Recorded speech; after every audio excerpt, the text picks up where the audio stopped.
It is every single place. ఈ కుల వివక్ష కార్పొరేట్ కంపెనీలో ఉంది, న్యాయ వ్యవస్థలో ఉంది, రాజకీయ వ్యవస్థలో ఉంది, ప్రతి చోట ఉందని చెప్పి నేను భావిస్తున్నాను. And it destroys the lives of people every single day. It destroys their career, destroys their confidence, destroys their belief in this nation every single day. ఇది చాలా మంది జీవితాలను నాశనం చేస్తుంది, వాళ్ళ ఆత్మస్థైర్యాన్ని, వాళ్ళ ఆత్మవిశ్వాసాన్ని కూడా నాశనం చేస్తుందని చెప్పి నేను భావిస్తున్నాను. Now, I am not saying something very controversial. I am just saying that everybody accepts that there is caste discrimination in this country. Let us now find out the true extent of the caste discrimination. నేను వివాదాస్పదంగా మాట్లాడదలుచుకోలేదు. కుల వివక్ష ఈ దేశంలో ఉందనే విషయం మనం అందరం యాక్సెప్ట్ చేసుకొని ఆ తర్వాత ఈ విషయాన్ని ఏ విధంగా సరి చేయాలో ఆలోచన చేయాలని చెప్పి నేను మనం చేస్తున్నాను. I use the analogy of an X-ray.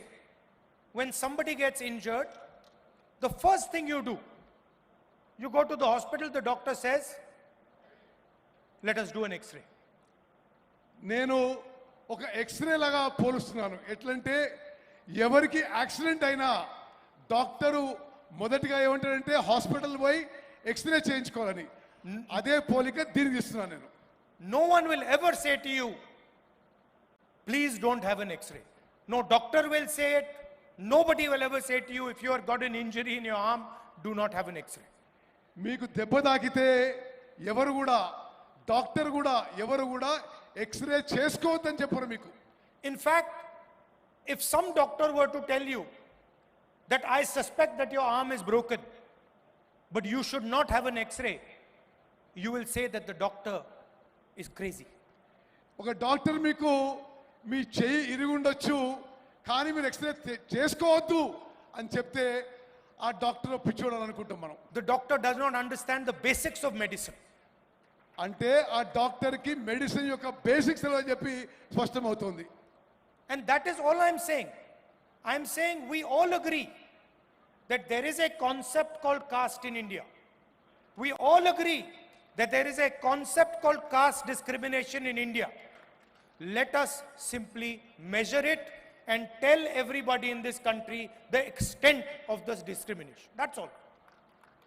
ఈ కుల వ్యవస్థ ఉందని, ఈ కుల వివక్ష ఉందని భారతదేశంలో ముందు మనం ఒప్పుకుందాం. ఒప్పుకొని ఆ తర్వాత పూర్తిగా ఏ ఎక్స్టెంట్కి ఉంది, ఏ విధంగా ముందుకు పోదామని చెప్పి మనం నిర్ణయాలు తీసుకుందాం.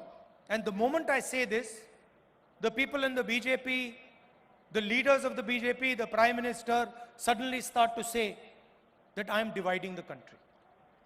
నేను ఇది మాట్లాడగానే బీజేపీ నాయకులు, ప్రధానమంత్రి కూడా నేను దేశాన్ని విభజించే ప్రయత్నం చేస్తున్నానని నా మీద ఆరోపణలు చేస్తున్నారు. Since when has revealing the truth of this country divided this country?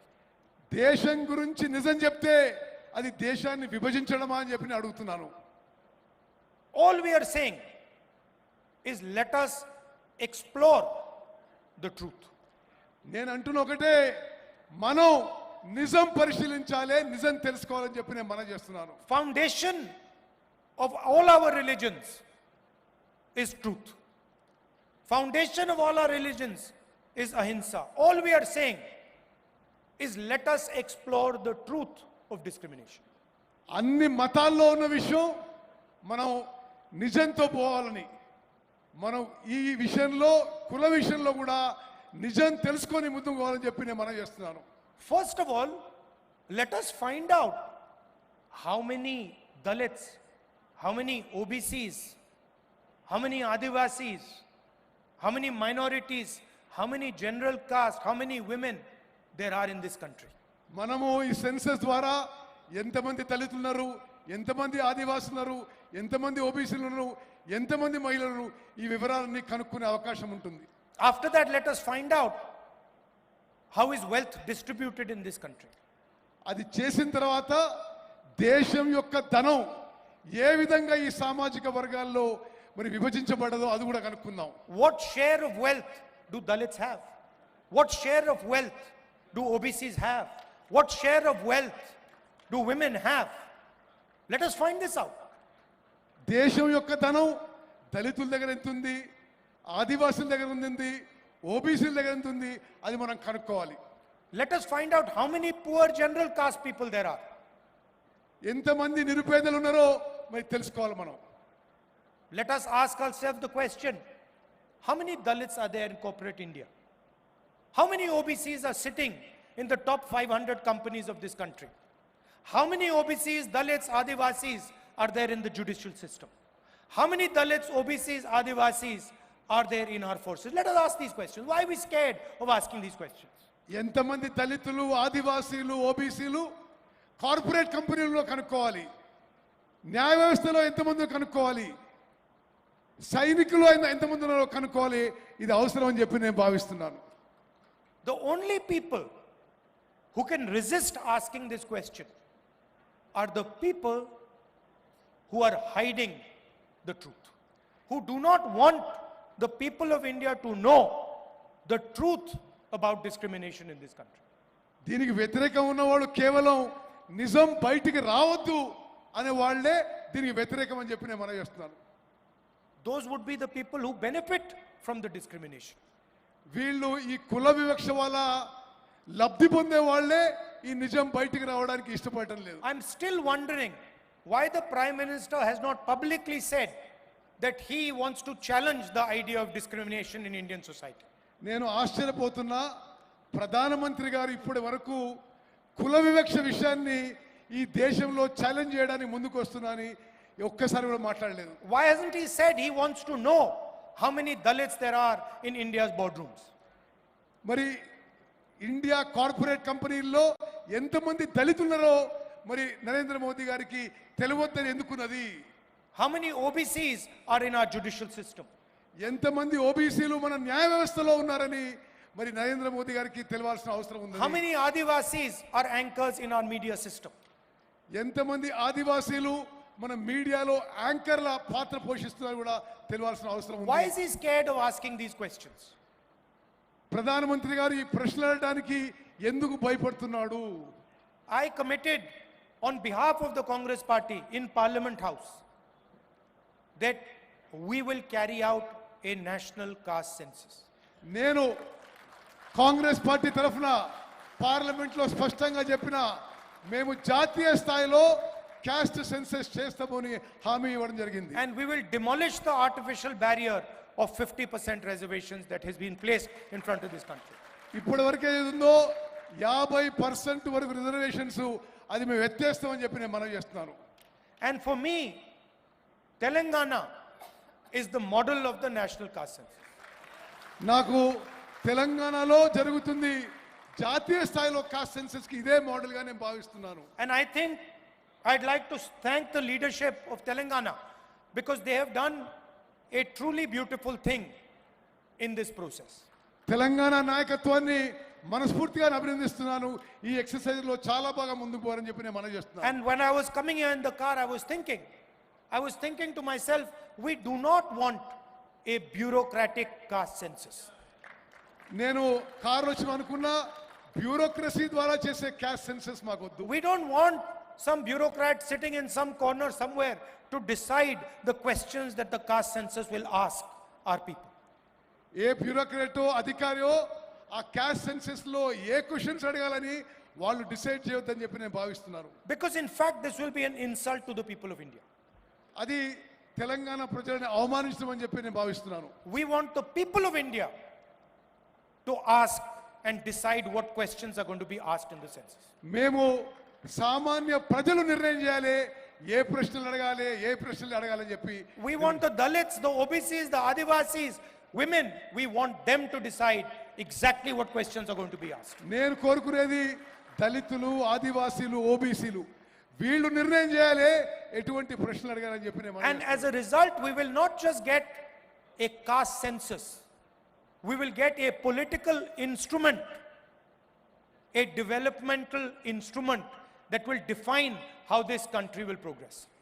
అయితే దాని ద్వారా కులగణనే కాదు అభివృద్ధికి ఏ విధంగా ముందుకు పోవాలి, రాజకీయాలు ఏ విధంగా పోవాలి, రాజకీయాలు ఏ విధంగా ముందుకు పోవాలని ఒక మార్గం ఏర్పడుతుందని చెప్పి నేను భావిస్తున్నాను. Please understand that what we are designing here is not simply a caste census. What we are designing here is the system of governance of the future of this country. మేము ఇక్కడ చేస్తుంది క్యాస్ట్ సెన్ససే గారు. రానున్న తరాలకి మరి ప్రభుత్వాలు ఏ విధంగా ముందుకు పోవాలి, అడ్మినిస్ట్రేషన్ ఏ విధంగా ముందుకు పోవాలి, అది మేము డిసైడ్ చేస్తున్నాం చెప్పి నేను మనం చేస్తాను. Some time back I was talking to one of the world's experts on equality. కొన్ని రోజుల క్రితం నేను ప్రపంచంలోనే సమానత్వం గురించి ఒక ఎక్స్పర్ట్ తో మాట్లాడుతున్నాను. He is one of the world's experts, economist. He is one of the world's experts. I'm not going to say his name, but he is one of the top experts on economy. ఆర్థిక విషయాల్లో ప్రపంచంలోనే ఒక expert తోనే మాట్లాడడం జరిగింది. On inequality. అసమానత్వం గురించి నేను ఈ ఎక్స్పర్ట్ తో మాట్లాడడం జరిగింది. And he said to me, Mr. Gandhi, do you realize that India is one of the most unequal countries on the planet? ఆయన నాతో ఏమంటే, గాంధీ గారు మీకు తెలుసా ప్రపంచంలోనే భారతదేశంలో ఎక్కువ అసమానత్వం ఉందని చెప్పి ఆయన చెప్పడం జరిగింది. And he gave me a presentation on how India is one of the most unequal societies on the planet. అతను నాకు ప్రెజెంటేషన్ ఇచ్చాడు. ప్రపంచంలోనే భారతదేశంలోనే ఎక్కువ అసమానత్వం ఈ సమాజంలో, భారత సమాజంలో ఏ విధంగా ఉందని చెప్తూ. And after his presentation I said to him, my brother, you are telling me that India is one of the most unequal societies on the planet, but your analysis does not even include the single biggest discriminator in Indian society, which is called caste. నువ్వు చెప్పిన విషయాలు విన్నా కానీ నీ ప్రెజెంటేషన్లో భారతదేశంలో అతి ఎక్కువ అసమానత్వం కుల వివక్ష గురించి మాట్లాడలేదు. So in fact your analysis hugely underestimates the inequality in Indian society. మీ విశ్లేషణ భారతదేశంలో ఉన్న అసమానత్వం ఇంకా ఎంత భారీగా ఉందో కూడా మీ విశ్లేషణ కూడా లేదని చెప్పి నేను మనం చేస్తున్నాను. So why I am telling you this is because inequality means something completely different when you have a caste system in place. అసమానత్వం అనేది కుల వివక్ష ఉన్నప్పుడు, కుల వ్యవస్థ ఉన్నప్పుడు ఇంకా మరీ ఎక్కువ ఉంటుందని చెప్పి కూడా మనం చేస్తున్నారు. A Dalit person in India could not be touched. భారతదేశంలో దళితులకు అంటరానితనం ఉందనే విషయం మనందరికీ తెలుసు. Do you realize the level of inequality that person would feel if society is not allowed to touch him? సమాజంలో ఒక వర్గంలో అతన్ని ముట్టడానికి వీలేదంటే ఎంత అసమానత్వం ఉండిందో గమనించాలి. This does not exist anywhere else. ఇది ప్రపంచంలో ఎక్కడ లేదు. And so what we have to understand is that discrimination in India is unique and probably among the worst in the world. ప్రపంచంలోనే అన్ని దేశాల్లో ఈ వివక్ష అనేది ఎక్కువ ఉంది భారతదేశంలోనే చెప్పిన మనం చేస్తున్నారు. And if we want to talk about a powerful country, if we want to talk about progress, if we want to talk about happiness among our people, the absolute first thing we need to do is identify the amount of discrimination and the nature of discrimination that is taking place here. దేశం ఆర్థికంగా శక్తివంతంగా ఎదగాలంటే, దేశంలో సంతోషం పెరగాలంటే ఈ కుల వివక్షని నిర్మూలన చేయాల్సిన అవసరం అని చెప్పి నేను భావిస్తున్నాను. As a politician, I am accountable to you. ఒక రాజకీయ నాయకుడిగా నేను మీకు జవాబుదారీగా ఉండాలి. And when I speak of caste census, I speak as a result of that accountability to the people of India. ఆ జవాబుదారీతనం వల్లనే నేను మీకు అకౌంటబుల్ గా ఉండాలని చెప్పి నేను మనం చేస్తున్నాను. I simply cannot go to the people of India and ignore the fact that there is massive discrimination in this country. నేను ప్రజల మధ్యకి పోయి వీళ్ళలో అంత వివక్ష ఉందని చూసి అది మరి ఓర్చుకోవడం మంచిది కాదని చెప్పి I cannot lie to Dalits. I cannot lie to Adivasis. I cannot lie to minorities. I cannot lie to women that this country is fair to you. దళితులకి, ఆదివాసీలకి, OBCs, ఓబీసీలకి, మహిళలకి ఈ కంట్రీ మీకు సమానంగా ఉంటుంది, మీకు ఫేర్ గా ఉంటుందని నేను చెప్పలేకపోతున్నాను. Other people may be able to lie to you about it. I cannot lie to you about it. నేను ఆ విధంగా అబద్ధాలు చెప్పలేకపోతున్నాను. So I am fully committed to ensuring not only that caste census happens in Telangana, but that Telangana becomes the model for the caste census in the country. నేను తెలంగాణలో కులగణన చేయించడానికే కాదు, భారతదేశానికే Telangana role model కావాలని నేను ప్రయత్నం చేస్తున్నాను. I am sure there will be some shortcomings in our caste census in Telangana. నాకు తెలుసు కొన్ని పొరపాట్లు జరగొచ్చు కాస్ట్ సెన్సస్ లో. We will try and iron out those shortcomings. ఆ పొరపాట్లన్నీ సరి చేసుకుంటూ ముందుకు పోతాం. And I would like this to be a conversation between civil society, the people of Telangana and the government of Telangana. ఇది civil society, ప్రజలు, తెలంగాణ ప్రభుత్వం మధ్యలో ఒక సంభాషణలాగా ఉండాలని చెప్పి నేను కోరుకుంటున్నాను. Because we want to develop a framework of progress, a framework of development for the entire nation, and Telangana is the first step in doing that. మొత్తం భారతదేశంని తెలంగాణలో ఇప్పుడు చేస్తున్న ప్రక్రియని ఇది రోల్ మోడల్ గా చేసి భారతదేశం మొత్తం కూడా చేస్తామని చెప్పి మనం చేస్తున్నాం. And so I'd like to thank all of you who have come here, given your valuable time. I'd like to thank senior leaders of the Congress Party, Chief Minister, others, Deputy Chief Minister, PCC President. I'd like to thank all of you for your time, and I'm very, very proud that Telangana, the government of Telangana, is taking this step. మీ అందరికీ మీ అమూల్యమైన సమయం కేటాయించినందుకు ధన్యవాదాలు తెలియజేస్తూ ముఖ్యమంత్రి గారికి, ఉప ముఖ్యమంత్రి గారికి, పిసిసి ప్రెసిడెంట్ గారికి నా ధన్యవాదాలు And to తెలియజేస్తాను. Uttam Reddy ji for an excellent translation. Thank you. Ponnam Prabhakar